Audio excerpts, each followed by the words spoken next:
And we're live for part 2 of the Haitian Revolution, which should be an interesting one, I hope.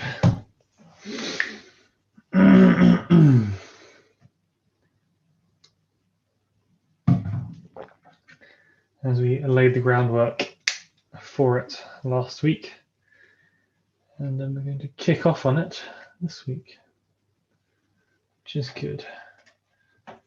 There's something.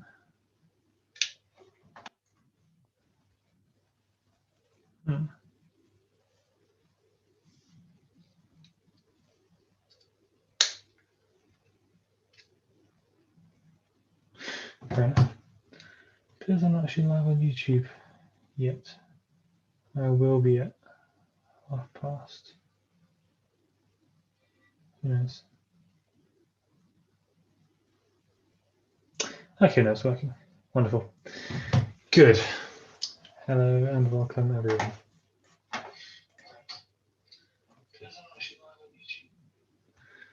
And I hope you're doing well. Okay, currently not many people, but the hour is yet young. I'm sure after the background introductory talk last time, we're going to have people whose curiosity has been piqued come back this week to hear about how it all went down after hearing about the webs of tension, different groups, the whites, the coloreds, the blacks, how the French would respond, and more. I think it should be an interesting one, I hope. And we're going to keep things kind of thematic because this is really complicated. And if I go through it line by line, event by event, exactly what happens, this talk won't take half an hour. It'll take, I don't know, 8 hours, 9 hours, something ridiculous. So we're going to keep it to the themes, a thing that I'll say again when there are more people watching, hopefully.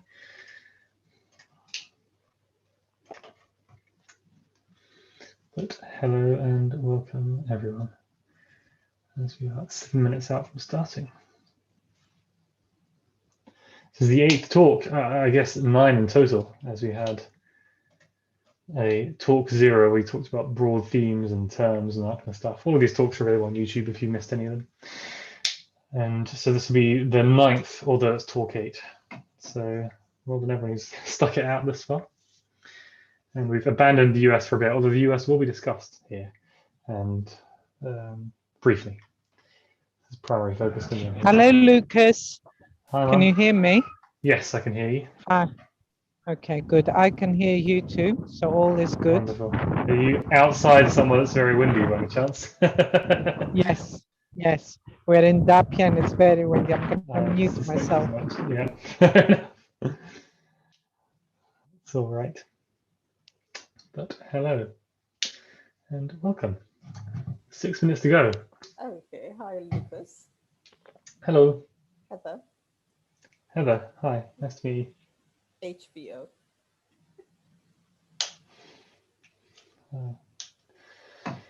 More people are entering.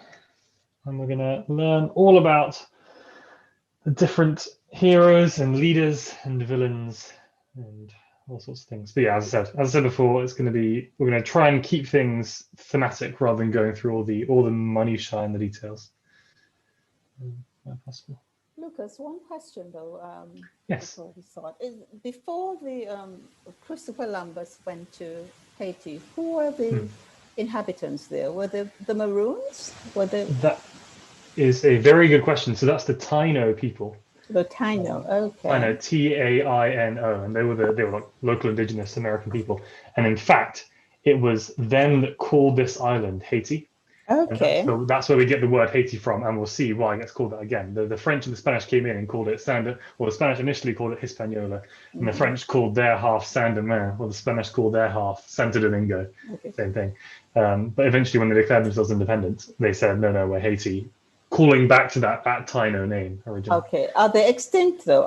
The Taino, are they extinct? Basically, yes. Yeah. Maybe some very, very small fragment, or even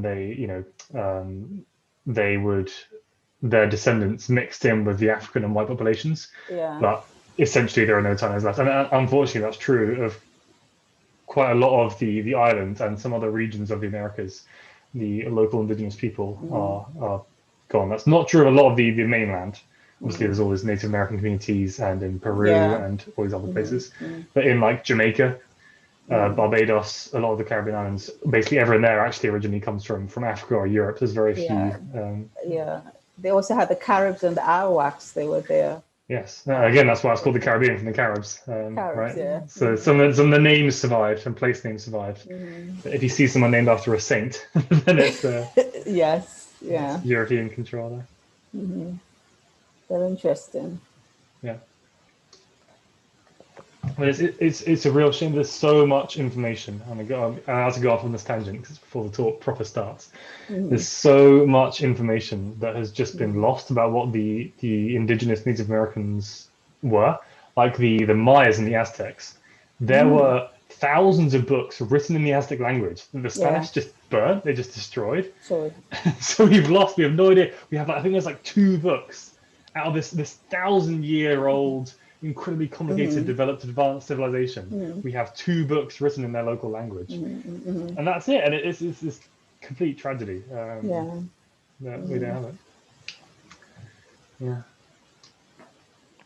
But hello and welcome to everyone else who's just joining. I was going on a minor. So this is the one thing that all historians are really sad about, is when there's just no information about a period.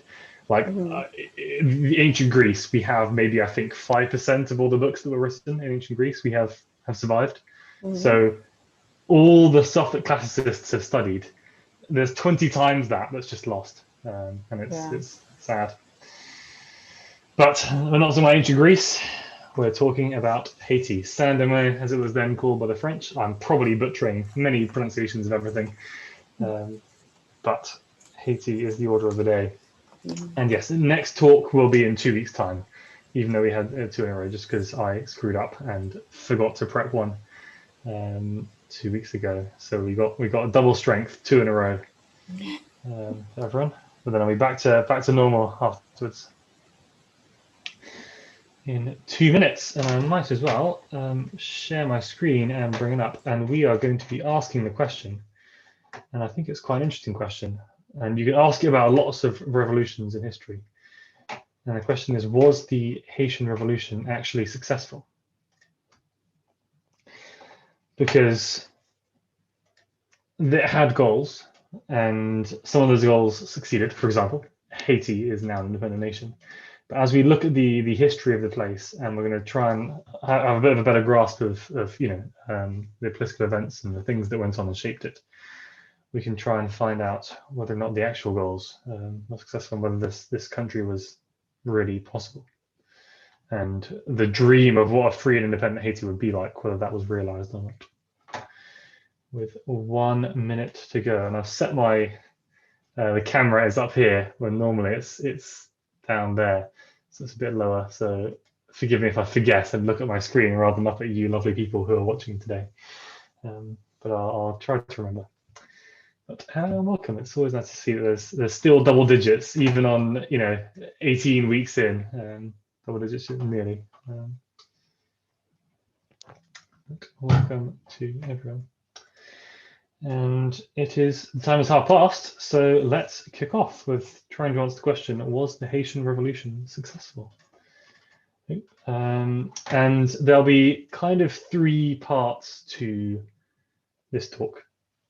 And that really weird, this is the weirdest painting I could find, so I wanted to put that right there in the introduction, is the Declaration of Eternal Friendship between Jean-Jacques Dessalines and Toussaint Louverture. No, that's not true. Between Dessalines and André Pétion, which didn't actually come to fruition. But I just wanted to give you a fun painting to start. But there'll be 3 parts to this talk. The first is looking at the Haitian Revolution and also how important the French Revolution was to it. And the answer is very important. Secondly, we're going to look at who ends up controlling Haiti and what the government of Haiti looks like. And then there'll be a final kind of retrospective, because I don't think we'll come back to Haiti after these 2 talks. The rest of the focus will mainly be on the US. So I think it'll be nice to see, just in broad strokes, what happened to the rest of Haiti for the rest of its history and where we are today. And the other point that I said it before a couple of times in the intro is that there are so many complicated, minute details to this revolution that I could easily spend hours talking about it. But I don't want to get lost in the weeds, and so this will mostly be a thematic talk where each slide will be a theme of a thing that happened, and we'll talk about what went on over the years of the revolution. So in the beginning, the middle, and the end, and talk about it in that way, rather than just going through, oh, in 1792 this happened, in 1793 this happened, in 1794 this happened, which is of course very valid as a way of looking at things. But I just want to keep things thematic for brevity's sake. So in brief terms, the course of the revolution, when we left off last week, three simultaneous revolts had broken out. The Big Whites, if you remember them, had resisted the French Revolutionary Proclamation that racial equality was to be maintained. At the same time, the free colored people had broken out in revolt against the tyranny of the free whites, of the Big Whites. And finally, a massive slave revolt broke out at the same time. And yeah, all these different webs of tension erupted, and there's this massive outbreak of violence when everyone started killing everyone else, basically. And over the course of many victories and defeats and sieges and battles and all sorts of things happening, eventually a man called Toussaint Louverture rises into power.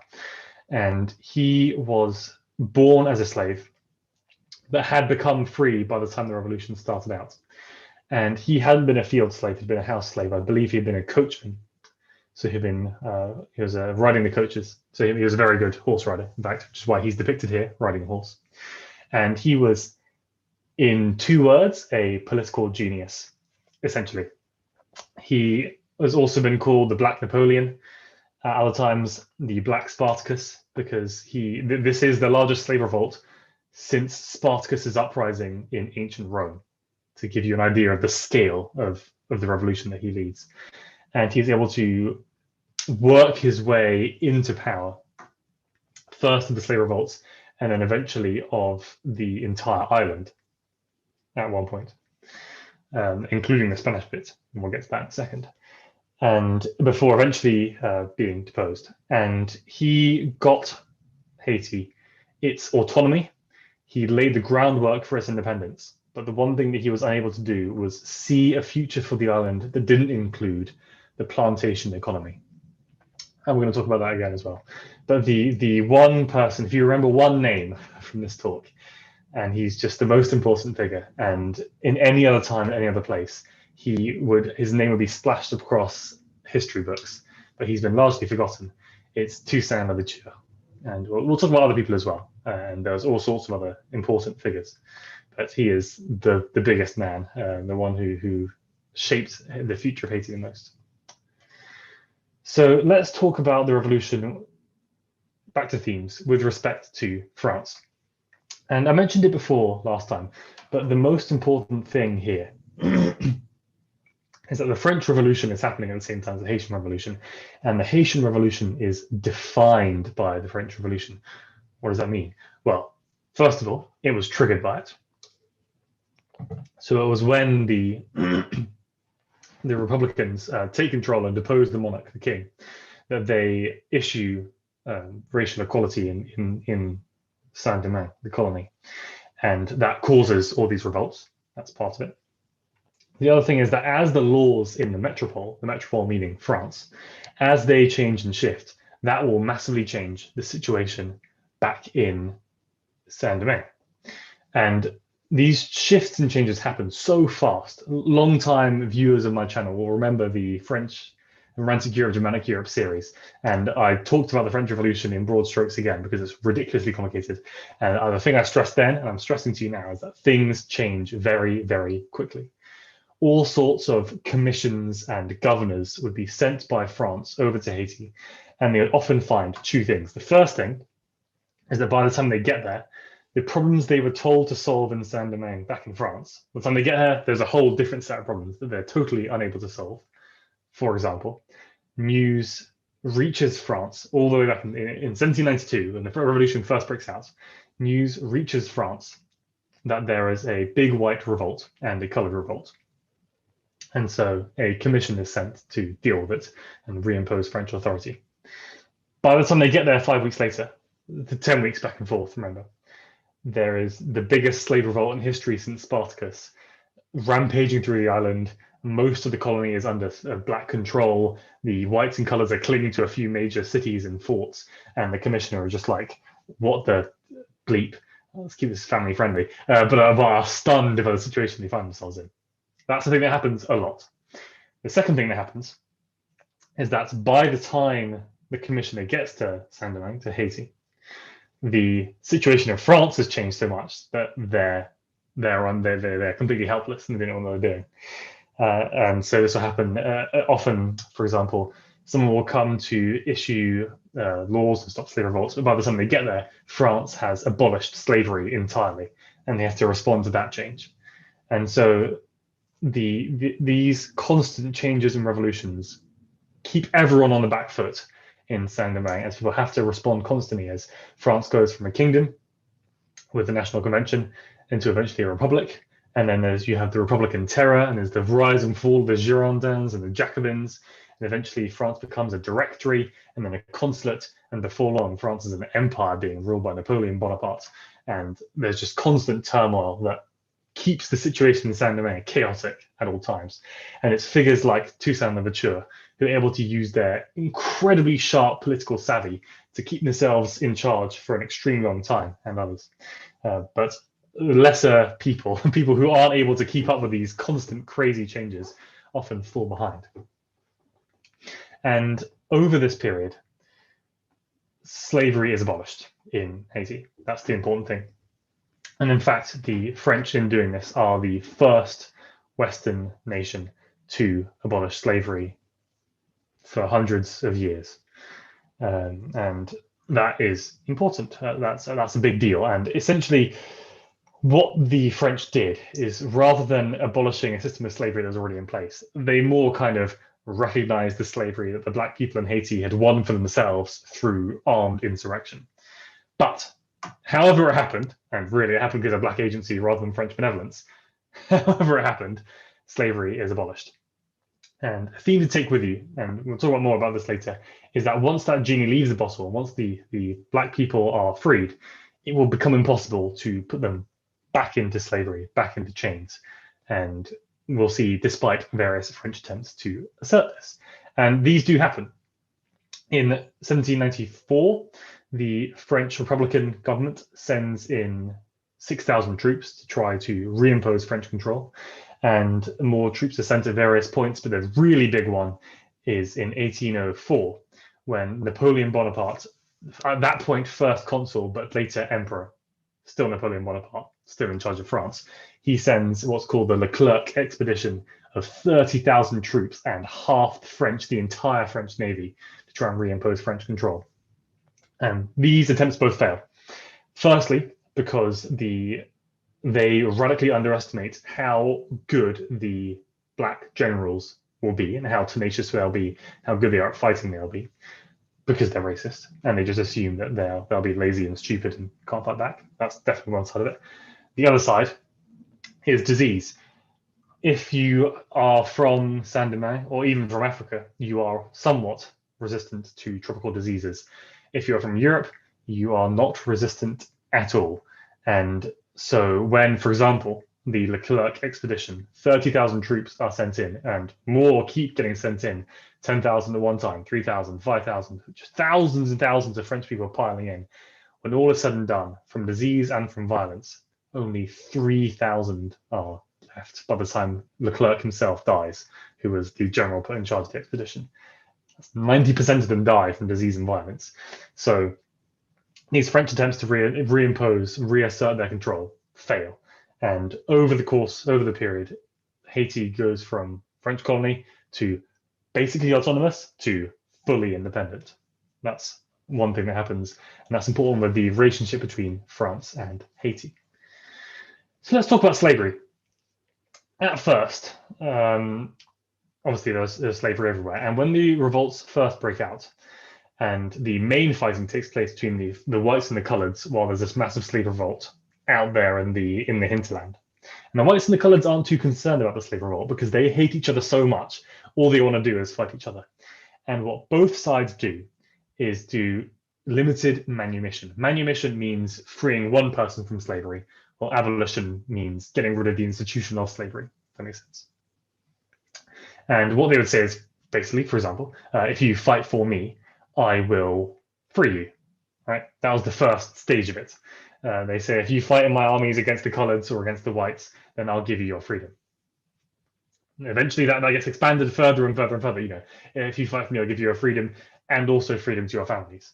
Until eventually, the wheel is swinging so far this way that so many black people have been raised under arms or are just in open revolt that abolition becomes the de facto law of Saint-Domingue and eventually becomes de jure law as well. You know, slavery is abolished by the metropole. But that's not the end of the story, because successive rulers of Saint-Domingue of Haiti, whether you're the French appointed governor or Toussaint Louverture or his successors, they still see that the plantation economy, and again, we'll talk about more a bit later, the plantation economy is absolutely key to the success of the economy of the island, the nation, the economy, the empire, the colony, whatever it is. You need to have plantations of people, as depicted here, harvesting sugarcane and coffee. And so the situation for people on the ground, for people who aren't soldiers, because your life is quite a lot better if you're a soldier. If you're just a normal person, you may not be a slave anymore, but for a long period of time, you're still a cultivator. What does a cultivator mean? Well, it means that you have to work in your plantation. At various points, the situation changes, but the broad theme is you can't say no to working. You get paid, but not much. You don't get whipped, but you get beaten with big wooden clubs. You're not in chains, but your arms are bound with ropes at various points if you try to escape. So is that slavery? I'll leave that for you guys to decide. But certainly to a lot of people, their material conditions don't change too much between the time that they are slaves and the time that they are cultivators. And the notion that there could be small-scale independent farmers cultivating their own plots and selling their own produce is out the window for this entire period, 1792 to 1804, which is when Haiti has gained independence from France. No one really believes in that as a possibility, and they always believe that they need to keep people in the big plantations and keep them working, keep them cutting sugar, boiling it, refining it, and exporting it to European and American markets. So slaves no more? Maybe. But certainly it is true that the legal institution of slavery and the word slave, that's definitely gone at this point, right? That's what's definitely true. Let's think as well about the international situation for another broad theme. As you can see here, Haiti is that little blue one in the middle.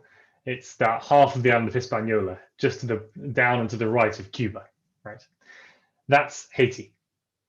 And it is in the middle of this Caribbean world, this whole Atlantic world. And there are three big players, as well as the French. We talked about them. There are three big players that the Haitians will have to contend with whom they'll have to contend. There's Netherlands and there's the Danish as well in some cases, but they're too small scale to really be of much interest. There's the USA, pictured up at the top there. You can see the tip of Florida. There's the Spanish, and there's the British. The British have Jamaica, Barbados. Jamaica is just next to Saint-Domingue, and the Spanish have, Cuba and all the mainland as well. And they have differing approaches to what to do with the this slave revolt that soon becomes its own government. Well, initially, basically everyone is happy to see the slave revolt happen, which is a surprise considering that the USA, the British Empire, and the Spanish, they all have pretty large slave-driven plantations. You'd think they'd be panicking, thinking, oh God, what if it spreads? Everyone's very close together. What if this whole thing of, freedom, what if that spreads to my colonies and my plantations? I'm screwed. But no, they aren't worried about that first, because what they really want to see is they want to see France in crisis, to the extent that the Spanish, who had literally sharing. Santo Domingo is this side, San Domingo is that side. You can see the blue and the yellow on this map here. They share the island with the French. They are funding the black slave armies at first. They are giving them weapons and money and food to fight against the French colonial administration. That's how happy they are to see it. The US are happy to see it because they have for years only been able to trade with Saint-Domingue through the black market. There was, if you remember from last time, the French exclusive that meant that Saint-Domingue had to trade back and forth only with France, and then from France to the rest of the world. Obviously, it didn't always happen, and American traders had been going up and down through Saint-Domingue, but it had been low-key and illegal and stamped down on wherever possible by the French colonial administrators. Well, once Haiti starts becoming independent, the Americans are able to trade with Saint-Domingue where possible. And Toussaint Louverture is one major figure who becomes, for a while, the ruler of Haiti. He is very keen to trade with the Americans as much as possible. So they aren't too worried, even though they have their own slave-based economies, they aren't too worried about slave revolts spreading. And finally, there's the British. And they have an altogether different ideal. What they want is to take the colony for themselves. And they try to do that at various points, using local elites, mostly the coloreds, who invite them in fact, to a couple of cities, Sama and Jérémie. The names mean anything to you, but they invite them into a couple of cities, and the British at various points try to just take control of the island and reimpose slavery. But of course, this will never work because white soldiers die of the fever, and the slaves, once freed, will literally rather die than be put back in chains. So any attempts to reimpose slavery, as I said before, once the genie's out of the bottle, it's not going back in again. Free people will not be enslaved that easily. But the international situation is nevertheless very important. For example, when the French want to send in the Leclerc expedition, these 30,000 troops and the armada of ships to try and retake the colony, they have to say to the British, of course, the British Royal Navy is the biggest in the world, will you let us do this? They have to tell them, it's okay, I'm not going to go and invade Jamaica. All I want to do is, reassert control of my colony. And the Leclerc expedition and the French and the Haitians and all these people need to buy stuff from America the entire time, So the international situation is very important for the history of the Haitian Revolution. Another thing that happens over this period is what happens to the white population. Because they are the vast minority, if you remember, about 8-9 tenths of the population is either black or mixed race. So at first, when the big slave revolts break out, all the big whites run away. Half of them weren't living in Saint-Domingue anyway, right? They were living back in France and just owned these big plantations. The other half, what's called the Creoles, which just means you're born in the Americas, that's what Creole means, they fled, most of them. And some of them were courted back by Toussaint Louverture. But for the most part, they were worried if they came back, all these free black people would kill them all, essentially. And Toussaint Louverture tried to court them back, and Toussaint Louverture had what was called a tricolor vision for Haiti. The three colors were white, mixed race, and black. Those being the three main racial groups. And he wanted there to be white plantation holders to be able to negotiate with the European and American powers and to carry out the trade between Haiti, Saint-Domingue, and the rest of the world. And so under Toussaint Louverture, when he was Governor General, basically independent ruler of the island, some of the whites came back into the island and stayed there. But eventually, once Toussaint Louverture falls after the Leclerc expedition, and in his place rises the leader Jean-Jacques Dessalines, himself a former black field slave, so he's the most hardcore of them all. He's got the best story of literal, being whipped. I think he wasn't even a foreman, from literally being whipped in the fields cutting sugar to ruling the island. In fact, he calls himself Emperor of Haiti. One of the first things he does when he's in charge is basically commit genocide, and he just kills all the white French people on the island. If you ever have 10 minutes to yourself, I highly recommend you read the Haitian Declaration of Independence. It is astonishing. It was written by a guy who had drank, I think, and I quote, 2 cups of coffee and 3 shots of rum, and it came to him naturally. It's one of Dessalines' secretaries. and took the American Revolution, American Declaration of Independence, called it boring, and wrote this. Yeah, as I said, it's amazing. They call the French vultures and tigers, and say no French foot can desecrate the free soil of Haiti. And there's all these crazy quotes. And the under Dessalines, the rule of Haiti becomes black supremacy. Under Toussaint Louverture, it was racial equality. Under the French, it was white supremacy. Under Dessalines, it's black supremacy. No one who's not black is allowed to own property in Haiti. That's true from 1805 when Dessalines in charge up until 1915. That's when it's allowed again. And we'll talk about why that's the case later. So the situation of the whites goes from totally in charge, enslaving everyone else, being the big whites, right, flips entirely to eventually Toussaint Louverture, racial equality, Jean-Jacques Dessalines later, black supremacy. So that's another theme that we see over the course of the revolution. Another big thing that happens is that once the French are essentially booted out, there is a civil war between the coloreds and the blacks. And they fight each other. There's André Rigaud, who is colored, he's mixed race, and Toussaint Louverture is the black population. And after the big whites are kicked out, they have this civil war. That's actually, Toussaint Louverture had a much larger army, so André Rigaud struck first, and it's called the War of Knives. And both sides, in this interesting focal point thing that happened, claimed two things. One, that they were the true loyal people, subjects of the French Republic. This was during the French Republican phase rather than Haiti's independence. Sorry, we're kind of jumping around here because it's broad strokes and it's themes, so it's a bit unorthodox presentation style. They both claimed they were the most loyal to France, and that the other people would put you back in chains to all their black soldiers if they did that. And eventually, the winner was Toussaint Louverture. And he was able to, put out his tricolor vision for Haiti. And in fact, he had a very naughty proclamation in 1801 after the War of Lives. So this was when Haiti was autonomous but not yet independent, where he had a declaration of a constitution in 1801 that gave him the position of governor for life and a huge amount of incredibly powerful dictatorial powers, right? He could appoint, hire and fire any military or civilian administrator. He basically chose who would be in the National Convention that had the right to veto his laws. So how often did that happen? Never. And he was in charge of the judiciary. He could do whatever he wanted. And he just unilaterally said this to the back home, the French, who were extremely unhappy with that, basically.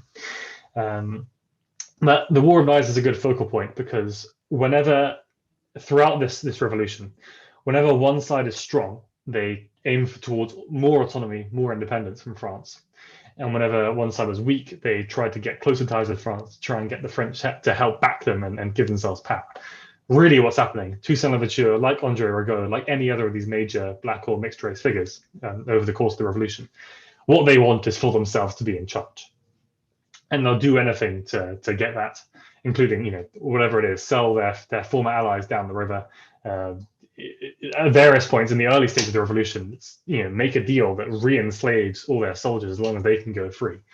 These are fairly realpolitik politicians who want to take control. But Toussaint Louverture eventually gets control through the War of Knives after the White French are booted out. After that, we should talk again. Another big theme, important theme, is the plantation system.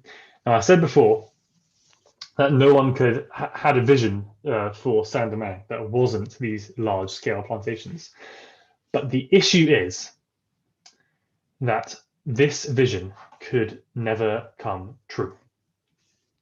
Because from the very first days of the revolution, 1791, 1792, the first things that were destroyed when the slaves revolted were all the tools and the mechanisms and devices of the sugarcane and coffee production system.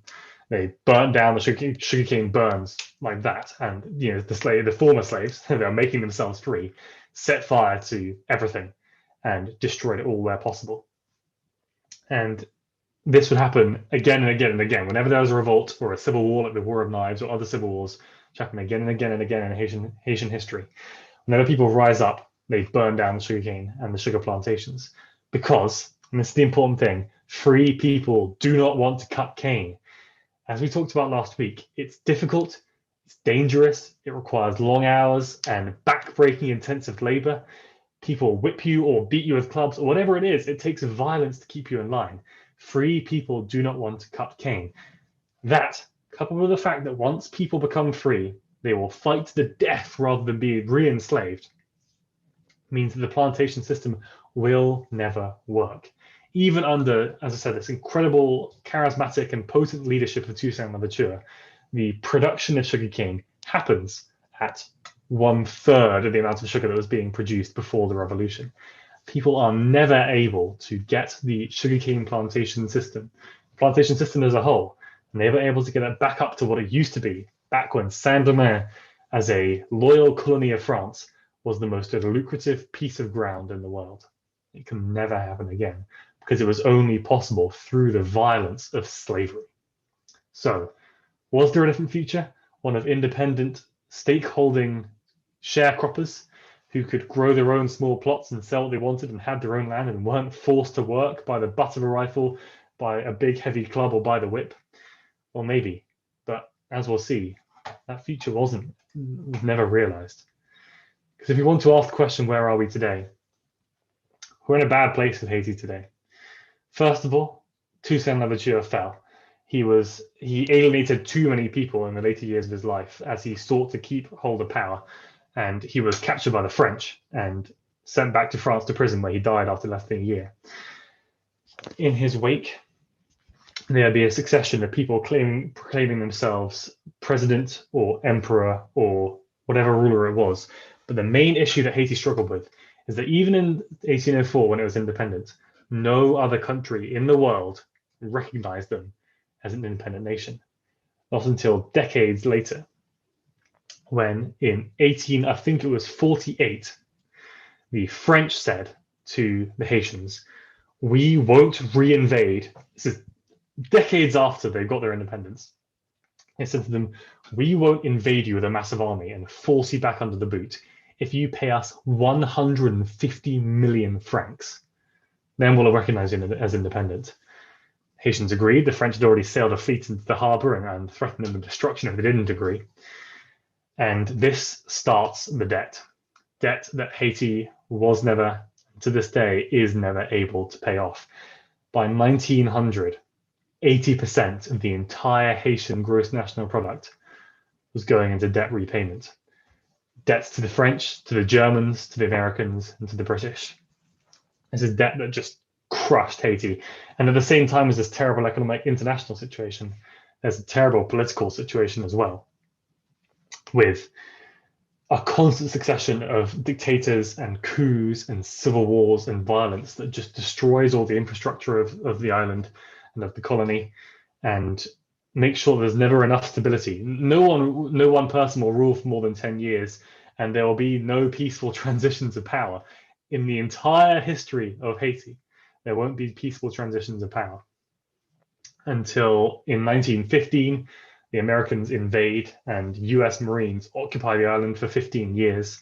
And this starts the American involvement on the island, where they take the the Haitian entire treasury, their national economy, basically, and just take it to New York and say, "We're going to look after it, you can't." And the Americans are still involved to this day, where they appoint the economic advisor. They force free market reforms that destroy local industries, with the big American corporations coming in and doing whatever they want in Haiti. And to couple, if that wasn't all bad enough, pictured here, there's natural disaster after natural disaster. In the last 20 years, there have been 3 hurricanes and an earthquake. And that last earthquake, there were UN peacekeeping forces on the island after another succession of civil wars and revolutions. And the UN peacekeeping forces failed to properly dispose of waste, which caused a massive cholera outbreak, killing tens of thousands of people. The story of Haiti, unfortunately, is not a story of success. It's a story of what can almost be described as a failed state. Yes, there are examples of success, brief periods where one leader or another would come to power and try and institute some reforms that would help the common people of Haiti and try and help out local smallholding farmers or local native industry, or just build the infrastructure, build up some roads and build up some eventually trains and electricity. But as you can see by how much the Haitian flag has changed in the 200 years of its history. To answer the question, did the Haitian Revolution succeed? I would say they were able to get independent, they were able to abolish slavery in name.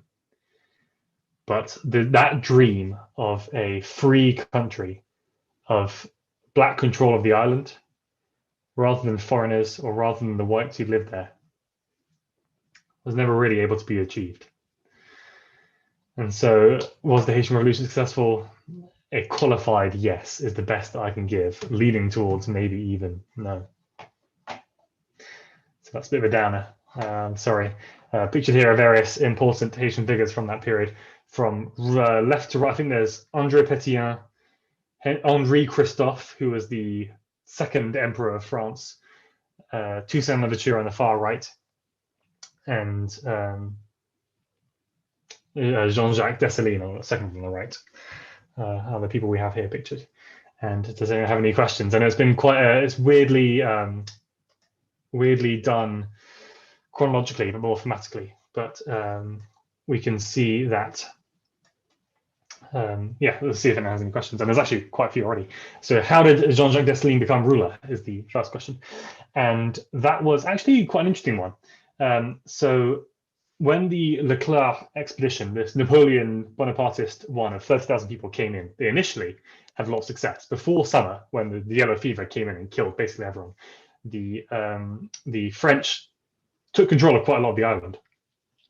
And all the various black and coloured, so mixed race leaders kind of went into hiding and essentially sold out Toussaint Louverture because he had, yeah, as I said before, alienated so many people. So he got captured, but everyone else kind of stayed free.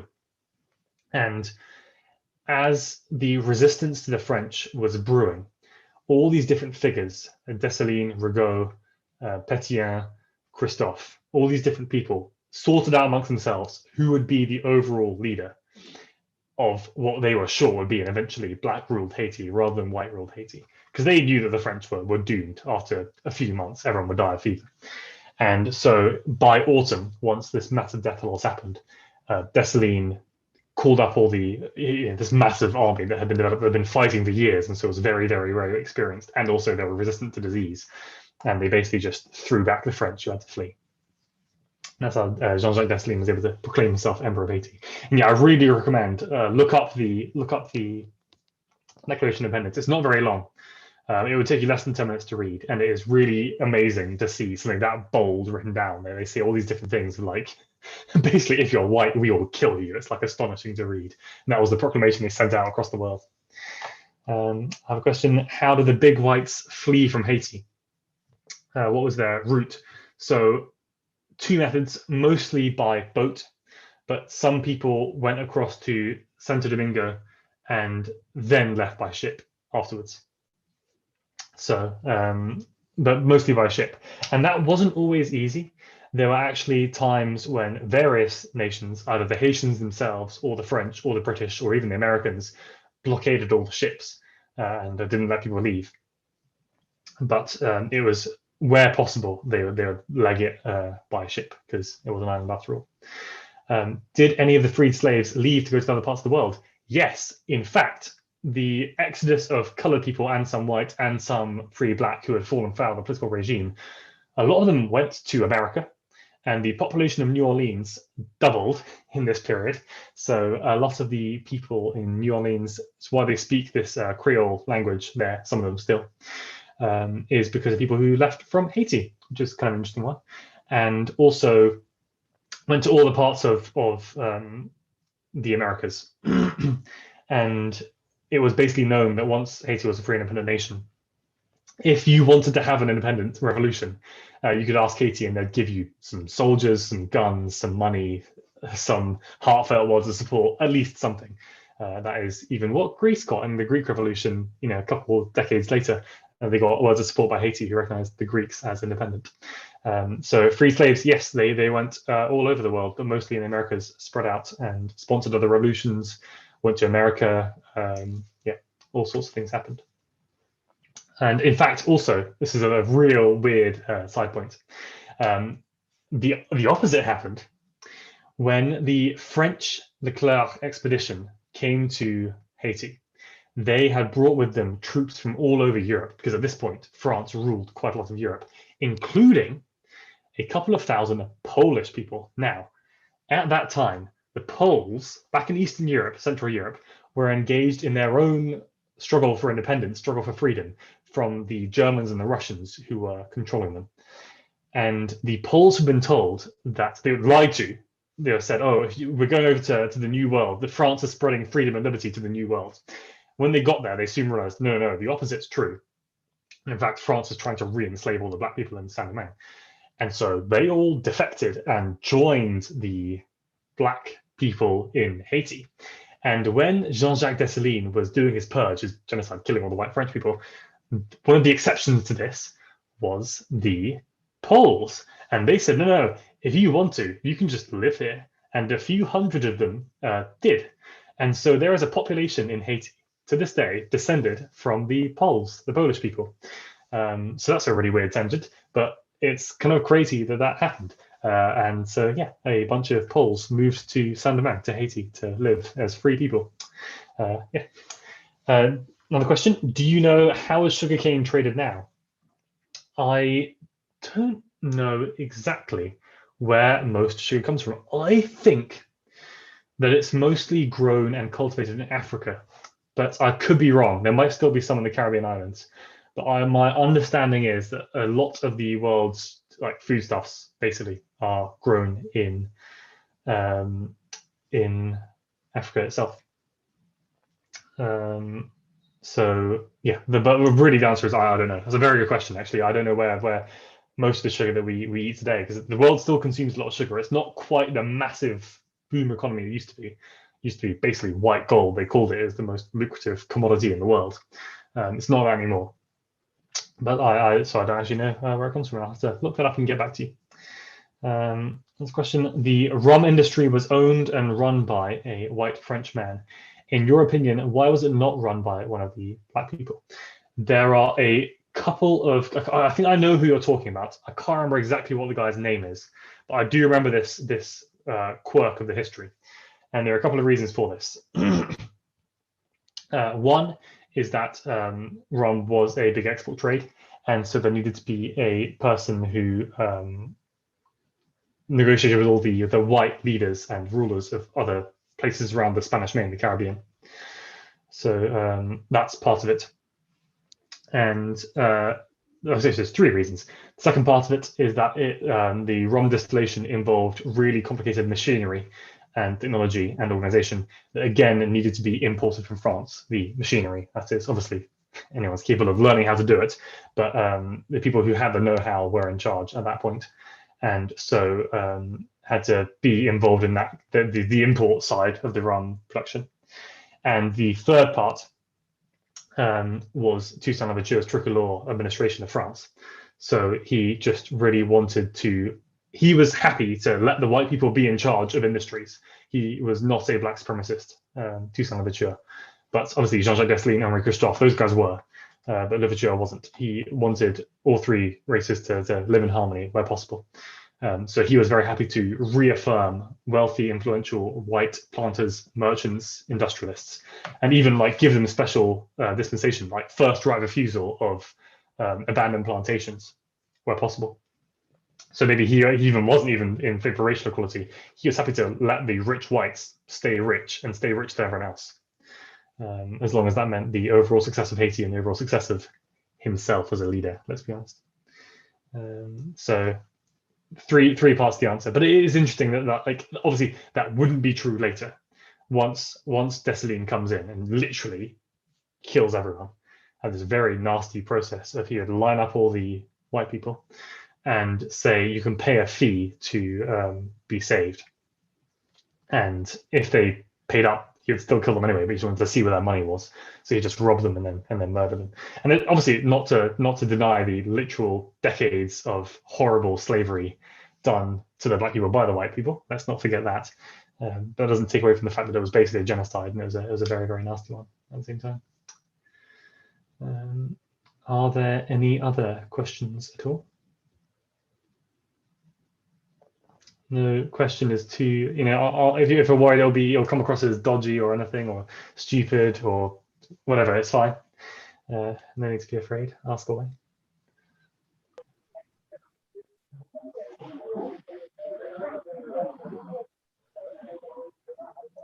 I'm catching some echo of someone. If you're talking, I can't hear you. I'm sorry. No, it's just the wind. All right, sure. And one, oh, well, just I can hear the wind very loudly. I was going to mute you. Sorry. That was very loud.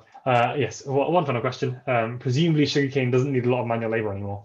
I think you would be surprised. Actually, quite a few goods, be it cotton, rice, sugar, there are still a lot of prime resource production stuff that still needs people working in the fields and working hard. The same is even true of, you know, we've realized this in Britain with the fruit picking industry, right? And there's been this massive labor shortage because it does still need a lot of people to actually manually do the trick. I think the sugar refinement process has been a lot more automated. So you don't have people's arms being sucked into crushers or having boiling sugar spilled on them. Thankfully, I think that's a lot less bad than it used to be. But we in our, you know, for me, London, I don't know, I think I have some viewers from other parts of the country or even the world.